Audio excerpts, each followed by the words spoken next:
তোমরা সকলেই দায়িত্বশীল, তোমাদের দায়িত্ব সম্পর্কে আল্লাহর কাছে কি করা লাগবে? জবাব দেওয়া লাগবে। কি করা লাগবে? জবাব দেওয়া লাগবে। ঠিক কিনা জোরে বলেন? এজন্য সকল কাজে ইনসাফ করবেন, সকল কাজে হিসাব করবেন। এর দ্বারা আমার আল্লাহ আমাকে নাজাত যেন দেয়, আরশের নিচে ছায়ার ব্যবস্থা যেন করে।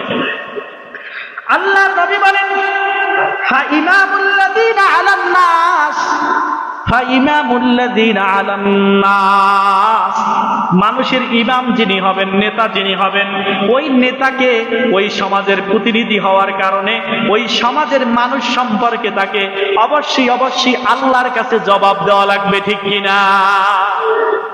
এজন্য আসতেছে, সামনে আসতেছে, কি সুন্দর জীবন পরিচালনা করেছেন সাহাবায়ে কেরাম।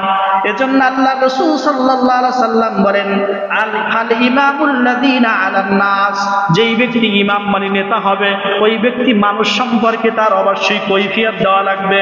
রাইন ওয়া হুয়া মাসউলুন আন রাইয়াতিহি ওয়া রাজুলুন রাইন আলা আহলি বাইতিহি। ওই একটু আগে যা বললাম, ওয়া রাজুলুন ওই ব্যক্তি, আলা রাইন ওয়া হুয়া, আল্লাহ পাক বলেন রাজুলুন রাইন আলা আহলি বাইতিহি, আহলে বাইত সম্পর্কে, আপনার পরিবার সম্পর্কেও আপনাকে জবাব দেওয়া লাগবে। সকলে দায়িত্বশীল। আপনার দায়িত্ব আপনার সংসারের ভরণ পোষণ দেওয়া, স্ত্রীকে, সব সন্তান, পরিবার পরিবর্গ যাদের কাছে, সকলের দেখাশোনা করা। ঠিক কিনা জোরে বলেন? এই বিষয়ে আপনার জবাব দেওয়া লাগবে কি লাগবে না?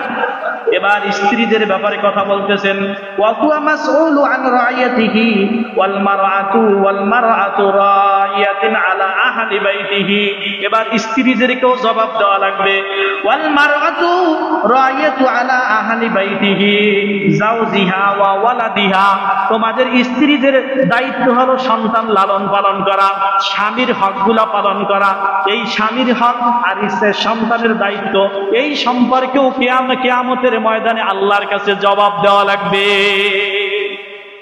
শুধু তাই নয়, গোলামকেও তার মনিব সম্পর্কে জবাব দেওয়া লাগবে।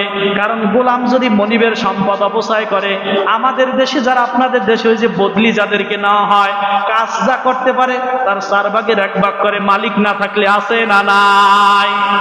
কথা বুঝেন নাই? কথা কি বোঝা যায় না? মালিক যখন না থাকে, আপনি কাজের লোক রাখছেন, ও কাজ যা করতে পারে তার 3 ভাগের 1 ভাগ করে বা অর্ধেক করে। ঠিক কি না জোরে বলেন?